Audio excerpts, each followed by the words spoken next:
Bo s'abonner. Et belé pour boy baka makambo jole kanamboka. Ba YouTube, ba chaîne ezanango. Mais chaîne ezali kolo ba chaîne nyonso. Okapi One TV. Okapi One TV. Okapi One TV.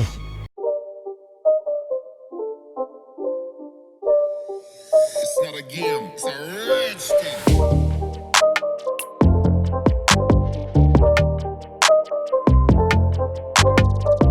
Bonjour, bienvenue sur Okapi One TV dans la nouvelle édition de Kina's Friends présentée par moi-même, la Miss Shekina.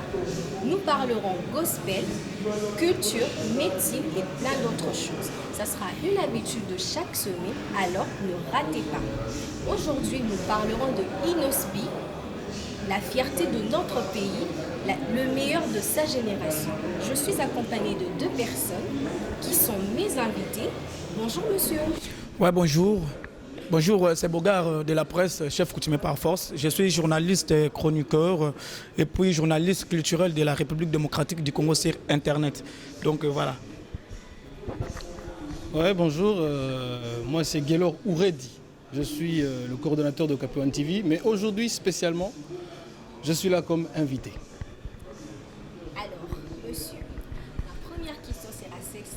C'est à moi ou bien Je vais la poser à vous, moi? regard de la presse. Ah, ok. Qu'est-ce qui rend Inosbi différent des autres artistes de sa génération? Voilà, une très belle question. Innocent Balou, mais il est différent avec les autres par rapport, premièrement d'abord, na bandeli ya émission ya carrière na ye azaki moi différent. Tout le monde mutu mbala liboso abandi na ba featuring. Na koni mbala moko donc jamais vu. Musique tout le monde a biso ebeta maranango. Na kisasa to yebi ke non, outi no ifasik, ozoyemba na yo po ebele ba utaka na bango ka ba ina kuna banini. Ina plutôt. Donc outi no ba ina, ozoyemba na yo, ozosala no bisala sala, ba musique mususu koma ya lelo na kisasa wa. Donc on s'est plus proche à musicien moko boy lelo pose à la musicien. Mais Innocent Balou mais quand même abima na compétition na kobima mbala moko na featuring mbala moko. C'est d'abord la différence. Oh ba mususu kutu ba tikala ko salate. Mutu mususu a cause peut-être bandi musique lelo yo. Mais pour les gars na clip il faut attendre. Mais Innocent Balou ma banda na bomwana na mineur mbala moko na featuring na méga star à Gaillard net sakon. C'est d'abord la différence avec les autres artistes. On comprend donc différent ya Innocent yango wana liboso nanu puisque ya bandana mwana muke mbala moko na featuring mbala moko. Nastar Amuneno est le plus connu, le n'a habité, tu peux pas parler à l'art fort aux États-Unis. À quoi bon à Rosaranate. Mais il n'ont pas ce que moi muke à ça le featuring naï. Donc la différence d'abord il y a le bosso yangoana. Il y a mi balé. Ils n'ont pas balou mais so total bien baza ba jeno ba uta ba mboka ba s'imposer ba kisaso yo. Ko uta mboka mwana muke pe ko s'imposer na kini mwana muke eza nchaka fete donc ezali panangu bate ndenge ba kina ba lobaka. Donc c'est d'abord la différence puisque tout le monde a pas tout sous. Ba pesa bango ba chance na kina donc pour ozo chance ya bo mwana il faut la kinoa.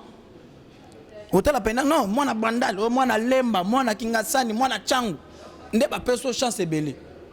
Mais ko uta mboka mineur o na kino za mineur s'imposer na kini maman na ngai papa na ngai yebisa mwana na obiso tout za la sima Innocent ça la moins cher. C'est pas donné à tout le monde. Donc différence à Innocent d'abord ya ngwana na ba musicien mususu. Merci le Bogart. Voilà, nous appelons des Onanga. Ko bakisama idée muke par rapport à Eloko Alobi. Alors pour moi, Shekina, Nazo, je vais essayer de le compléter un peu en français.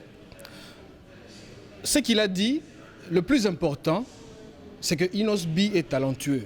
Voilà, je pense que c'est une très grande différence avec les autres de sa génération. Comme il a dit, il était trop jeune. Quand il a gagné Vodacom Superstar, c'était le plus jeune, il n'avait que 13 ans. Pour moi, c'est une différence énorme en partant d'âge et maturité. Il a ce talent depuis sa naissance. Il est né d'une famille de musiciens. Hein. D'ailleurs, c'est comme les Jackson 5. Lui, il s'appelle d'ailleurs les Baloumé Fort ou quelque chose comme ça, ils sont à 4. Donc, il est né avec ce talent dans une famille de musiciens. Ça fait une très grande différence. Et aussi, pour soutenir aussi ce que Ndeko Bogart a lobby, il a créé l'Afro-Congo. Il a créé ça. C'est un style, il mélange un peu de la rumba, il mélange un peu de ceci, cela, et il crée son Afro-Congo. tout le monde pourrait croire que comme c'est un jeune et qu'il crée un truc nouveau, et qu'aussi Mbaté, mais ça réussit, ça lui réussit très bien jusque-là, et je voulais ajouter ça. Je vais toujours poser ma question au Bogard de la presse, mais cette fois-ci, je vais parler en lingala. Les lots ont constaté que Inosbi n'a fait rigola, la comique tellement proche. Alors, si on remonte, Inosbi n'a liboso, il était tellement proche de Fali. Et là, parce que c'est Koki Kolobakiza, Fali Moutou a propulsé la carrière naïe, parce que ça la featuring. Et là, on y est sali que Innocent a se rapproché, n'a fait donc à quoi qui s'y Fali. Merci beaucoup. Merci, une très belle question. Et là, il faut que les Congolais, les Congolais, ça, on peut biso tous na kin. Donc les Congolais normalement faut tous na boulot.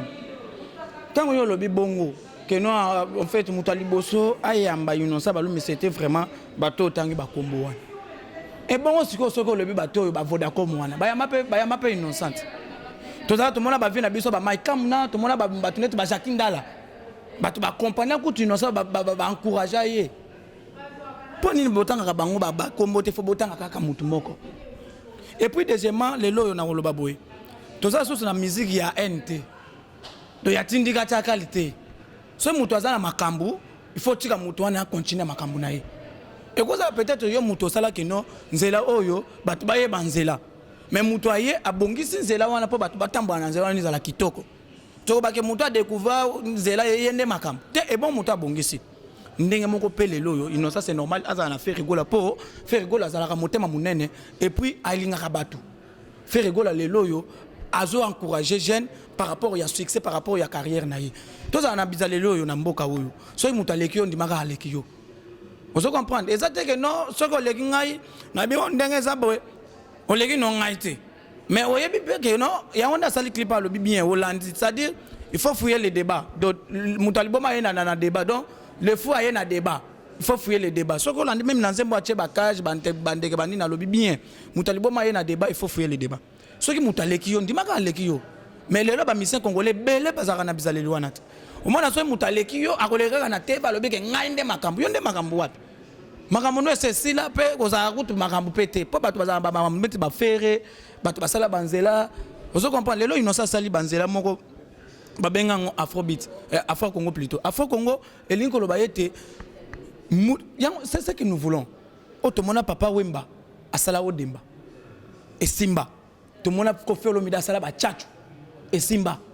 Le long de on a besoin de grâce à elle biso musique ao rumba dringue. Ça dit ba rumba emeli noir, emeli jamba donc emeli no donc rumba moko elemba na. Même la musique ye moko lo bango. Ça ozobina net ozobina te. Musique ni nango somona, mutu azobina net azobina te. Et ça va créer donc mutu azo créer ndenge moko pe Innocent créer pe. Donc ba musique mususu pe il faut pas créer parce que nous voulons quoi? La contribution de la musique congolaise et puis la contribution de la musique africaine puisque Afro Congo le loyo ngana yo tebi que États-Unis bazoye ba déjà Afro Congo et référence c'est Innocent Balume.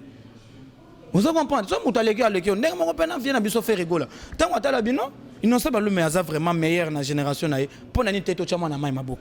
Mais okomona ba mikolo olebo encourager congolais beaucoup mi kozwa congolais bozo kitisa ye. Tout le monde a ba monsieur Belezo Salema contre Innocent. Innocent fingi mutu.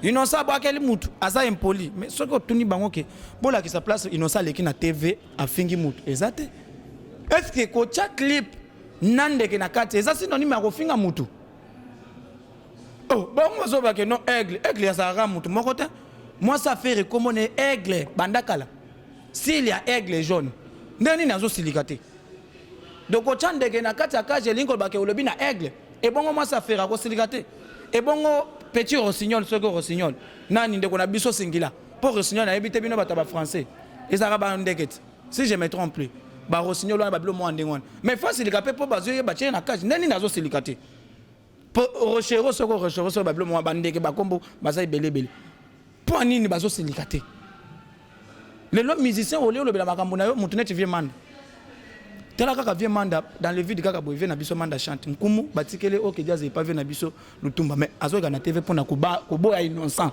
so ko talibé Innocent tikala ko tanga ta kombo na été na émission mais j'espère que Innocent za étoile sikoyo po bato belé ba komi ko diembela ye et ya on de faire ata bino tika yete na za na mwano bien sûr peut-être muto asala ngai asala epete mutozo ba wana asala epete basala nde featuring featuring eza collaboration oye na mayele na yo nga pe na ye na mayele na nga nde basali esila pe bongo esili eyokana peta yoka nzembo inosa basala featuring na ya liboso yokana mais baya ko sala featuring na Alexis Legal deuxième featuring oh ezaka soki dor pata bablo mo wande ngwana yango nde simba bablo ko zotanga wana te faire ko za motem monene atali ngleki na nga za un succès faut accompagner c'est normal yo sala bo sala na yo ko motema mabena muninga inosa balume siko yebisanga na za ka matinga mana yo te wana ezane tozolesa moto kindoki inconscient je sais pas.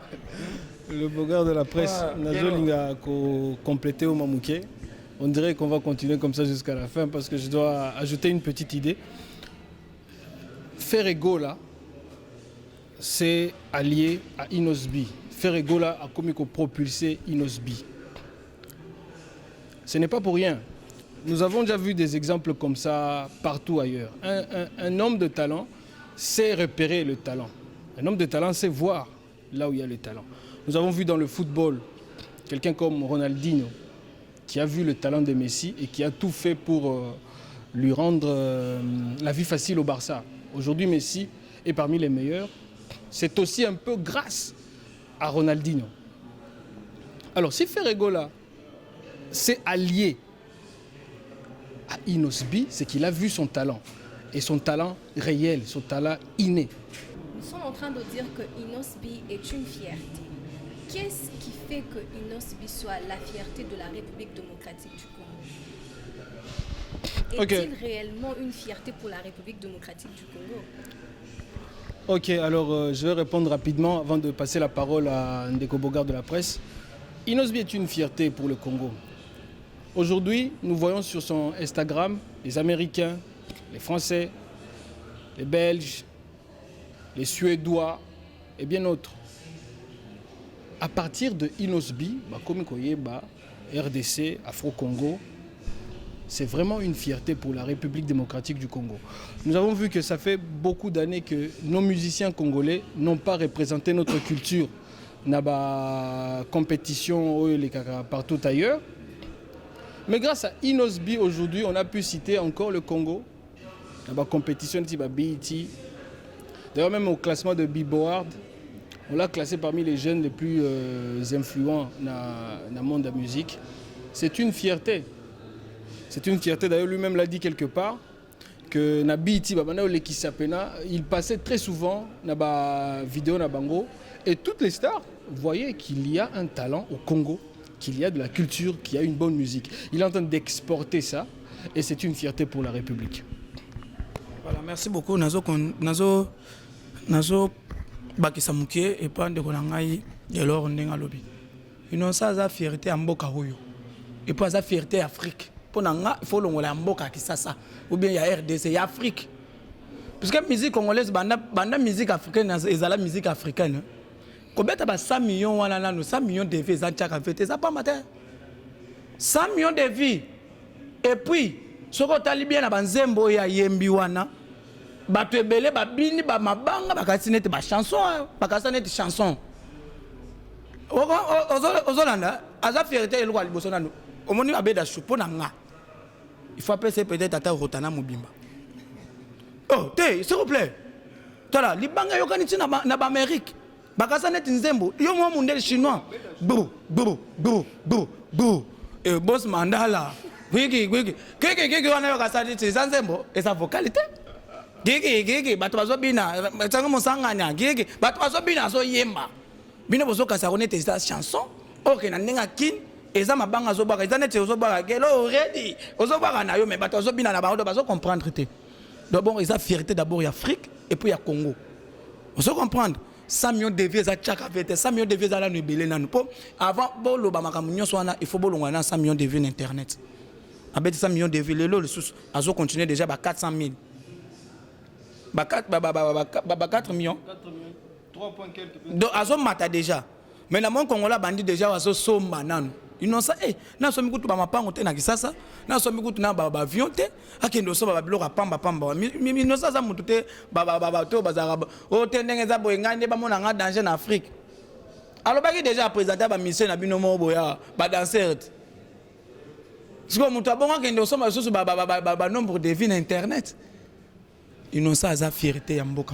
Il y a un Congolais, tous à la Sima, moi, la Maïwana. On a vu ce les lois afro-congolais sont partout dans le monde entier. C'est grâce à Innocent Baloumé. Mais au côté de la bataille, Innocent, on a peut-être vu un bisson comme man. Net ngai na yebina banze moto na yeba banze momoko boy Ibrahim donze mona kala yebisanga ba mission bazo boy Innocent wana qu'est-ce qu'ils ont fait dans ce pays comme référence parce que bango to babeta karumba et puis ce côté bato bazo boy Innocent ils ont toujours barumbiste bato babeta karumba bato bazo boy Innocent mais beta na afrobeat peut pas comparer na Innocent na ou bien créer musique en mboka et ça a moi modèle moko boy et ça Innocent qui classé parmi les meilleurs danseurs de Mboka Oyo, Afrique plutôt. Azaka deuxième, numéro 1 Azaki de Konabiso Diamond. Maintenant que nous avons déjà Hollandi et zo beta donc Diamond de Tanzanie on a donc je sais pas ce que peut-être Chinase Masoki Minako Mbatia, je sais pas. Donc Tolongolien déjà place là c'est Innocent mais toché par force ngai. Donc nache Innocent numéro 1 Yakobina l'équipe tout par force ngai nache. Parce que Tanzanie, on a en réalité des choses. Azobina les sociétés pour te longoler na carrière.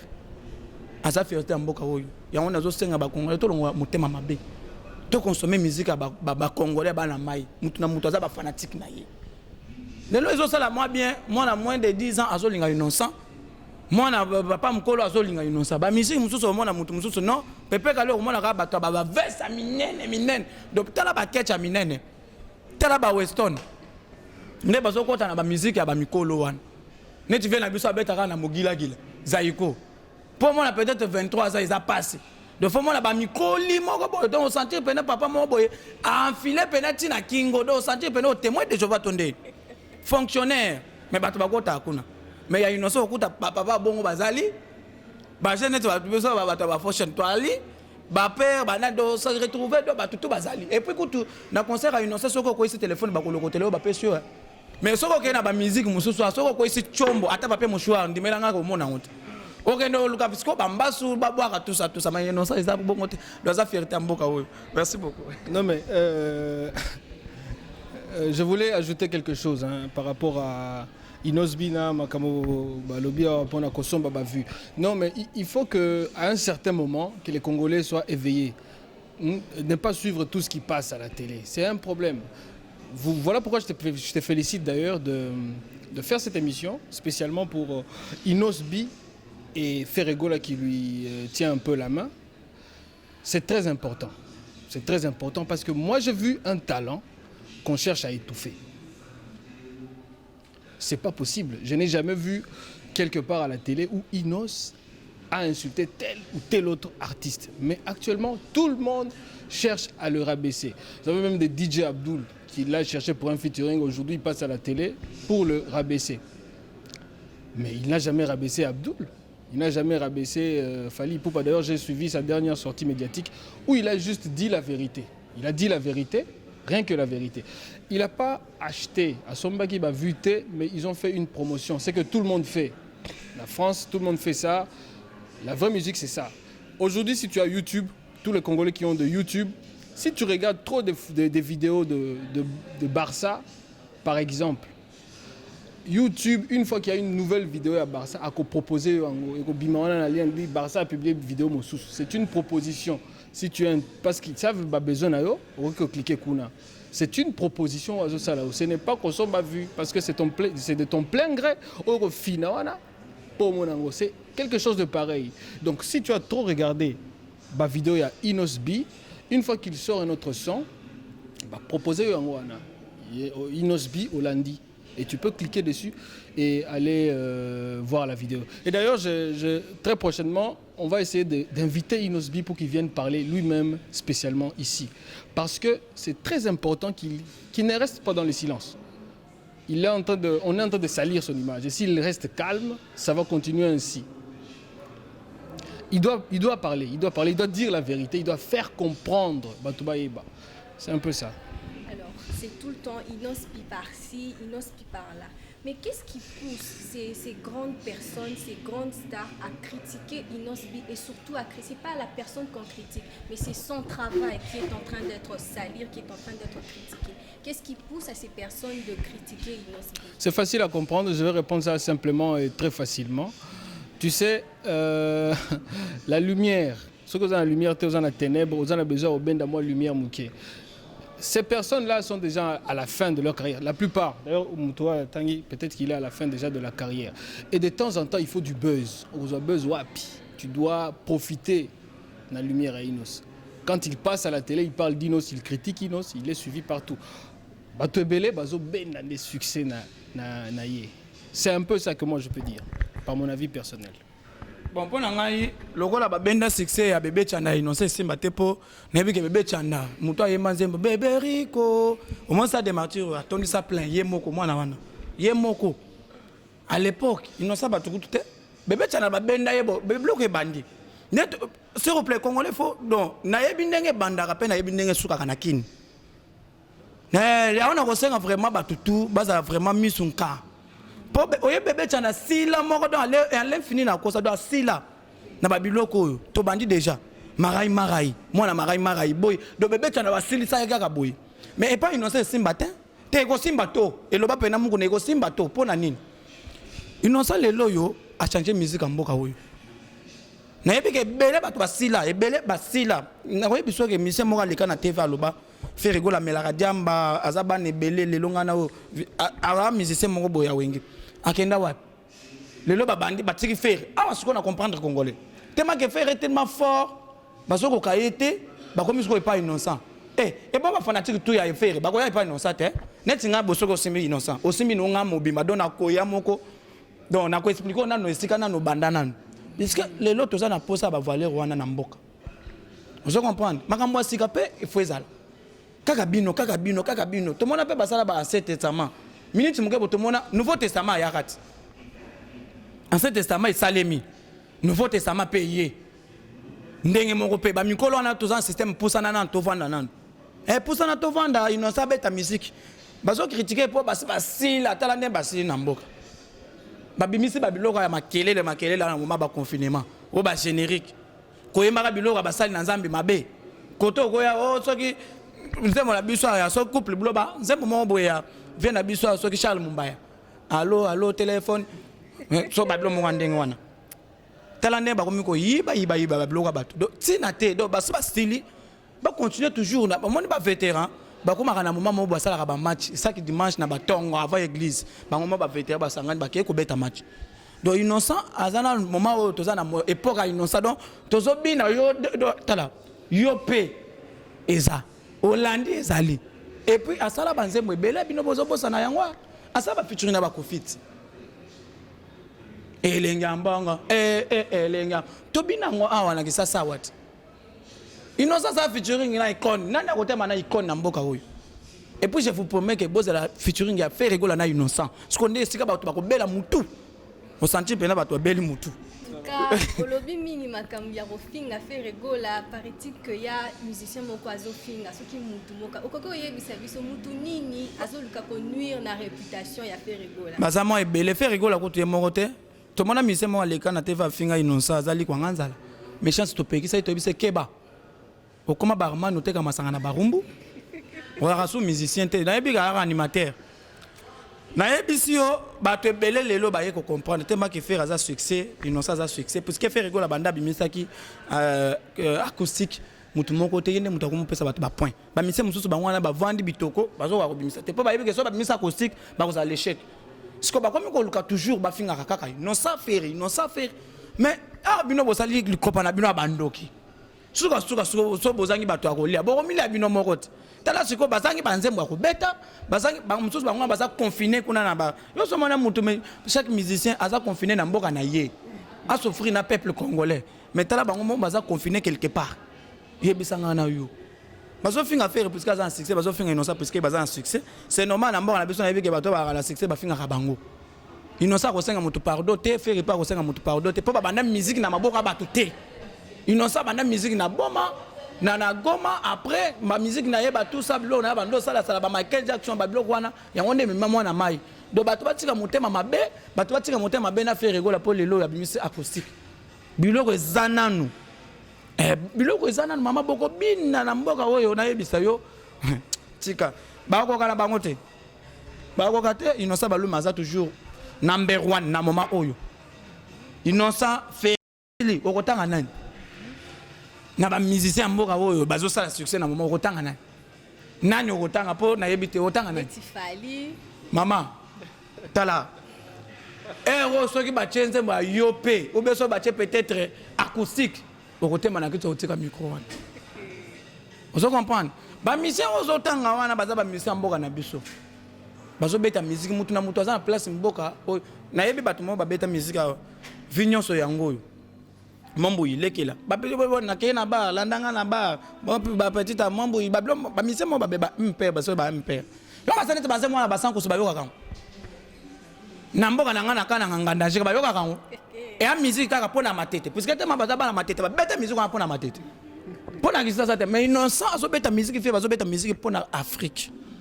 Tout le monde a dernièrement Bouba Bachaka fait rigoler na Instagram. Innocent Baluma ko na parle même plus. Innocent ko taza chouchou nanu. Ya ba américain na ba petit, ba jeune fille. Soka ke na so senga Innocent ke na États-Unis. Po akope sa bana ba tuze mbo parce que ça chouchou kuna. Faut faire ça comme ça tala. Bana ba tu ba ko za zemi tala. Innocent na biso ke aza le plus aimé africain na mboka ya poto surtout mingi aux États-Unis. Na yebisa yo ba pecho ba mike wana ba basi wana tala na université bazo imba Innocent yo mona ngocha ka faire tala Innocent ke na poto te nanu zalana na sasa po so ke poto ba yo changer nationalité pamba parce que ba américain baza pour ça Innocent bino ne bozo comprendre te ba cha bino ba distraction ndenge balinga ba sala faire changer nationalité to perdre faire balinga ba sala so to perdre Innocent ero simba to le ba muku ne simba to voilà.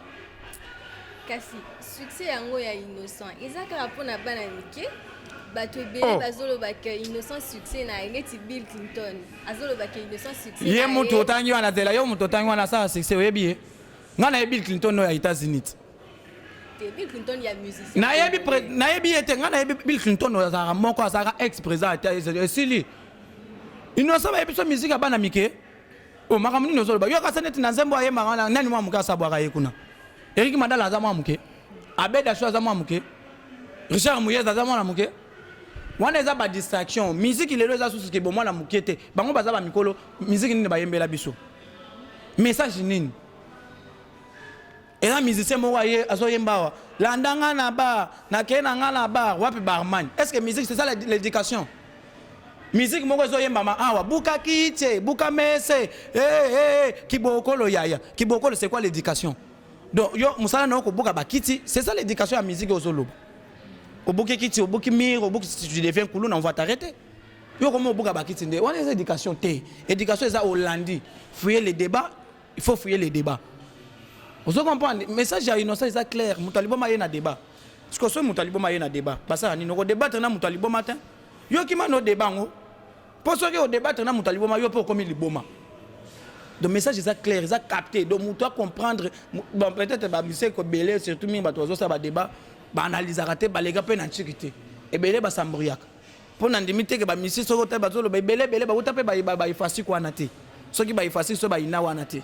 Et aka ba blo moko le bando so non na kikoso na bino, on va ni no boule na yo kaka o charamade so tubelanga ibo salanga bo ba bon musicien. Mais bateau ba so analyser, bateau ba so comprendre musique. Ndé bato ba comprendre jeune ayi na message ayaka na ba message mon boulot okozala yango nzembo wana ebeta na kisasa wa ayaka na message yo pe ba pesa yo do lo bakate osala raté ovani na coin kabelanga esombelanga eza message déjà normal aye susu Hollandi donc banda otikinga na bita wa dozola na ngati na kisasa wa Hollandi fouiller les débats il faut fouiller les débats faut aye na débat faut ba message est clair batika nde ko kumisa ba mise na bango te bazo sa ba musique à lokuta oza sans message musique est un message il faut éduquer batou kibokolo yaya buka kite wa message atayo moko donc kiti oyo efani nango boy obandi ko buka na yo bandi buka no ba message monte ke za ba désordre na mboka donc normalement faut pina ngai na sala pena ponga na kamakasa biloko wana na rappel makasi ya koorganiser makambo wana donc tokei biso ti na ministre soki ya culture soki nini toyebisa papa s'il vous plaît fongola miso nanu kanga nanu musicien oyo nanu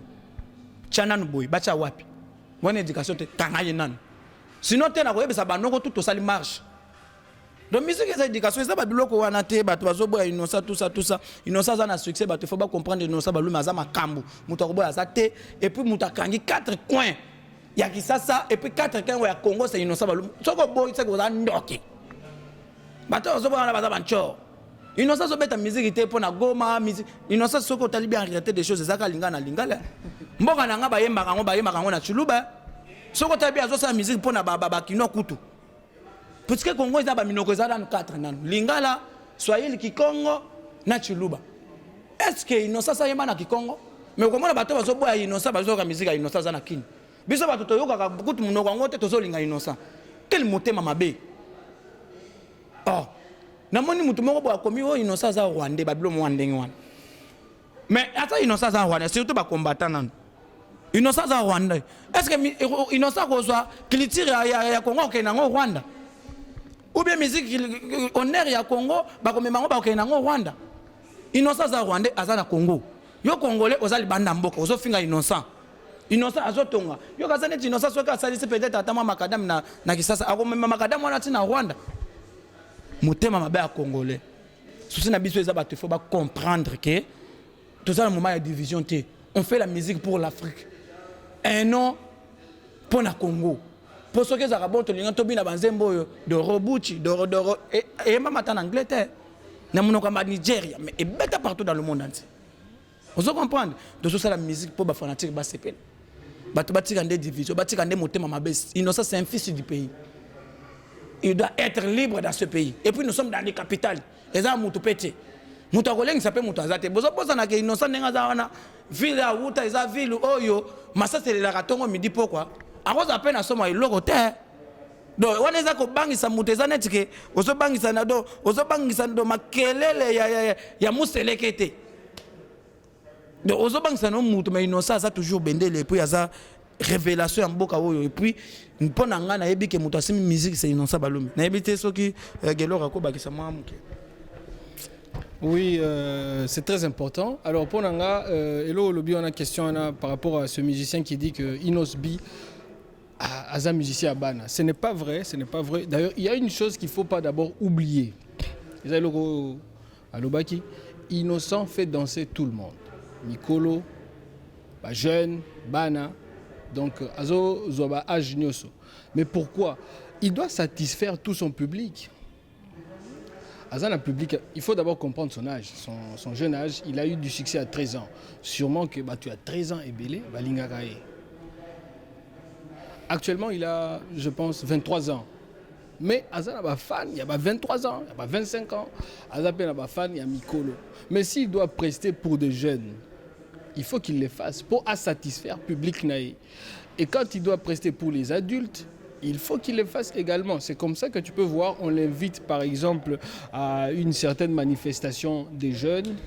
Je sais pas moi, clôture, bal de fin d'année, il y a École Moboé.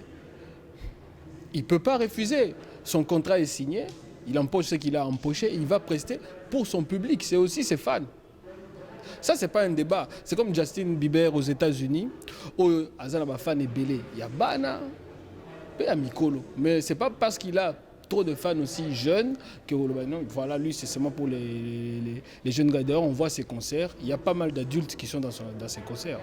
Et il avait des tournées qui ont été annulées à cause du confinement. Donc Inosbi, Aza artiste Abatunyoso, Batika Blague voilà. Alors, est-ce que Ferregola voit l'avenir de notre musique dans le talent d'Inosbi? Oui, Makasi.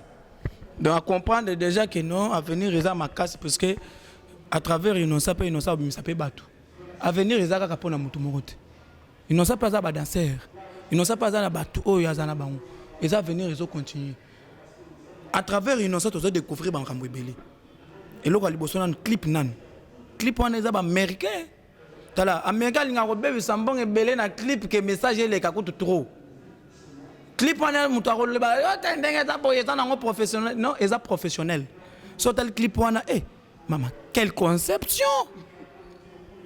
ntaba do ye na ntaba chesinga na kingo oto mwana ba bloko ba meke ba sala kati mon pena marqué chaque soit télé mi pena boye et mususu alimwe bo comme on dirait ntaba on dirait net wana eza ba conception mikolo yo donc faire rigolo to po na tali pena fo vie ala na pe lokolo mwa muke po mwa muke abeta mbunda pe bakolo babinaka yango nde biso tozo bosa na loko wana avenir eza makasa moni alobi non inosa za makambo lelo ndeko nanga lobaki eloko moboya abike non Messi Ronaldinho a mona trop et pas mais ça non muto aza mystique aya nanbo tanga benda ye pembeni amemela ye pe un plus na carrière à Ronaldinho so tali bien po mukolo yango pe bi ya liboso oyo Messi acha ezaki passe ya Ronaldinho apesa ya chebi bi wana nde e mama bango na compétition quelque part ils appellent compétition na tango imati eza carrière pe ya Ronaldinho imati yango pe ndeko na biso inosa kosala yana biso ke featuring ekozala kafu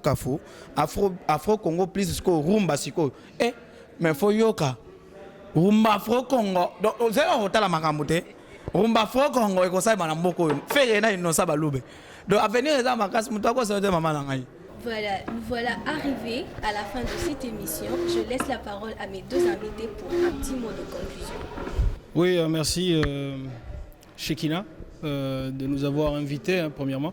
Alors, le message de la fin, pour moi, s'adresse directement à Inos B. Je vais lui dire quelque chose qu'un certain Eminem, un rappeur, a dit, en anglais, bien sûr. Be yourself, man. Be proud of who you are. Je ne sais pas si tu parles anglais, mais en tout cas, ça veut dire sois toi-même, sois fier de ce que tu es. Innocent, azo porter musique na biso likolo. Azo porter en haut musika. Il doit être fier de ce qu'il est. D'accord? Il doit être fier. Et je vais lui demander quelque chose d'autre. De temps en temps, il faut abanda oloba. Il faut qu'il dise. D'accord? Il doit dire ce qui est au plus profond de lui. Parce que c'est très important. Il peut perdre des fans juste comme ça. Parce que le bio innocent critique Fally dans son clip. Où est la preuve? Où est la preuve qu'il a critiqué Fally dans son clip? Il a fait un clip, on a vu Tomoni Taba. Taba c'est Fally? Non. Tomoni Atie na cage. Je pense que c'est Zaki Ibou. Oui, bien que Zaki Nini. Mais Zaki Aigleté. Et puis d'ailleurs, comme le Bogar a dit, beaucoup de gens, Bazala Bassiono, Aigle, quand il dit que combat à tigre, oiseau à côté, beaucoup de gens ont des surnoms d'oiseaux. Alors, ce n'est pas spécialement Fally et puis Koluka, donc il doit parler, il doit faire voir aux gens la réalité sur sa musique et qu'il est fier de cette musique, qu'il porte le Congo très loin. Et nous, on va toujours être là pour le soutenir. Je vais marteler en disant que j'ai vu 2 ou 3 émissions où Fally était en train de bouder Inos B. Donc, genre, il fait qu'il ne le connaît pas. Fally Poupa, on lui demande, est-ce que tu connais Inos B? Est-ce que tu peux faire un featuring avec lui? Il survole la question. Pour moi, c'était... j'ai trouvé ça très vexant. Pourquoi est-il arrivé à ce niveau, au boudé jeune talent à RDC? Il a fait un featuring avec Wizkid. Wizkid et Inos B. Où est la différence? Wizkid, c'est un jeune qui commence là-bas au Nigeria, au propulsé. De dire qu'il a fait un featuring avec Wizkid, ce n'est pas quelque chose à se vanter. Parce que nous avons aussi nos Wizkid d'ici, nous avons Inos B. Alors, il faut que les gens arrêtent avec le faux débat et surtout, il faut qu'Inos B montre la réalité. Comme dernière sortie médiatique où on s'est plaint fort, il a essayé de dire la vérité, de recadrer tout le monde. Donc, je répète mon mot de la fin. Be yourself, man. Be proud of who you are. Voilà. Voilà. Mon mot de la fin, c'est juste tout ça, c'est Innocent Baloume. La musique a bien. Et puis, il faut s'abonner à la page officielle de la site Naïpe. Et puis, sans oublier, on peut s'abonner massivement à la chaîne Oyo, Congo, Okapi One TV. Donc, Okapi One TV, chaîne a bien Oyo, Bogar Pe, Nazo Leka. Donc, Innocent Baloume continue toujours à bon. Pour musique, moi, je suis au critiquer musique des églises. Et ça, c'est quand bien catholique, sangwa longwa kuna ba boboto bonde côté. Musique est la musique. De côté la musique continue pe bongo. De mutakolengi so azate. Donc on est derrière toi, la fierté de la République démocratique du Congo. Et puis en réalité la fierté de la République démocratique africaine. Pour Nangaï, pour aux Africains. osa musique oyo tout le monde ba to beta ba alpha ba beta ba alpha blondie soki nani ba beta ba musique mais innocent en tout cas pardon kolembisana nous te kende kaka bongo po Congo elo bamana nous partout. Merci beaucoup na ba tout bazuli ba kwa kota la biso ba Chantal Bola maman paradis. Bachimène Kela Bakialos, merci beaucoup na Yada Dangwa bana les patriarches Bera de Prince des Amunda, merci beaucoup na Batutu Bato la Ranga, surtout ming base nanga imbanga na France. Là je vais directement saluer maman Claudine la grâce, Mimi Chike famille Cheke jamais l'échec. Merci beaucoup na Vie Nangayi, Pito Lukaya et puis Kosa couleur multicolore et puis choisir Matata. Merci beaucoup na Yemoko Selo Scam Poutine Marc Olivier Marcandi.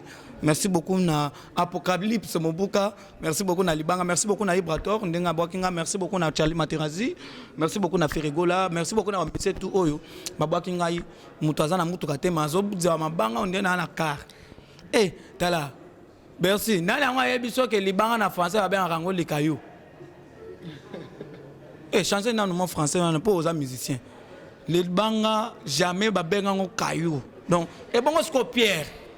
Pierre, c'est quoi que je place nini po yo moko lobi ngo libanga na français ba benga kango nini le Pierre non le caillou. Est-ce que libanga na français bino bato ba français na yebite C'est compliqué. donc na yebite mais Pierre Keba Pierre eza libanga caillou eza caillou. Donc yo moko fo lukango bongisa vraiment merci beaucoup. Numéro de téléphone c'est plus 243 89 68 04 984. Ya Willy Mouché Nuko Damboka plus 243 89 68 04 984. Merci beaucoup na base nanga et groupe Mbanga Nambanga ne tombera jamais Mbanga Namba. Merci beaucoup. J'ai été ravie de vous présenter cette édition de Kinas Franks. Retrouvons-nous la semaine prochaine pour une autre émission. Surtout, n'oubliez pas de liker et de partager la vidéo. À la prochaine. Bon s'abonner. Et belé pour boy baka makambo jole kanamboka. Ba YouTube, ba chaîne zanango. Mais chaîne za likolo ba chaîne nyonso. Okapi One TV. Okapi One TV. Okapi One TV. It's not a game, it's a